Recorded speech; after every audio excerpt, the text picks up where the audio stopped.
प्रत्युपकार। एक बार भगवान बुद्ध उपदेश दे रहे थे। बुद्ध ने कहा, भिक्षुओं, माता तथा पिता का प्रत्युपकार नहीं किया जा सकता। प्रत्युपकार यानी उपकार का बदला चुकाना। अगर कोई माता पिता के ऋण से मुक्त होना चाहे तो भिक्षुओं 100 वर्ष तक एक कंधे पर माता को ढोए तथा एक कंधे पर पिता को ढोएं और वह उनकी उपटन मलने, नहलाने तथा हाथ पैर दबाने आदि से सेवा करे तो भी भिक्षुओं यह माता पिता के किए का प्रत्युपकार नहीं होता। भिक्षुओं, यदि इस बाहुल पृथ्वी का ऐश्वर्य राज्य भी माता पिता को सौंप दिया जाए तब भी यह माता पिता के किए का प्रत्युपकार नहीं होता। यह ऐसा क्यों होता है? भिक्षुओं, माता पिता का पुत्रों पर बहुत उपकार होता है। वे उनकी देखभाल करते हैं, पालन पोषण करते हैं।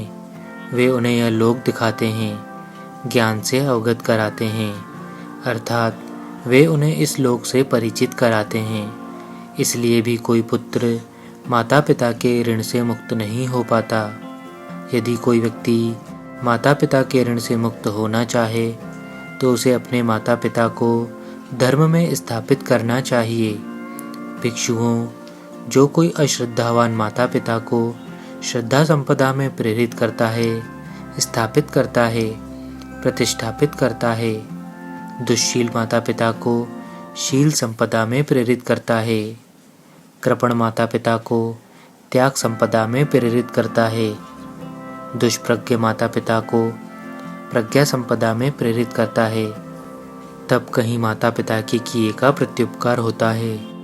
जो पुत्र अपने माता पिता को तथागत के उपदिष्ट सद्धर्म से उत्पन्न प्रज्ञा में प्रज्ञावान बनाता है तो भगवान बुद्ध कहते हैं तो वह सही मायने में अपने माता पिता के ऋण से मुक्त होता है। वे माता पिता के ऋण से इसलिए भी मुक्त होता है क्योंकि इन ऋणों से उसके माता पिता दुर्गति नामक लोक से मुक्त होते हैं, वे सुगति को प्राप्त होते हैं। इसलिए भगवान बुद्ध कहते हैं माता पिता को इस धर्म में स्थित करने के कारण पुत्र अपने ऋण से मुक्त हो सकता है। ऐसा करने से उत्तम मंगल साध्य होता है। धन्यवाद।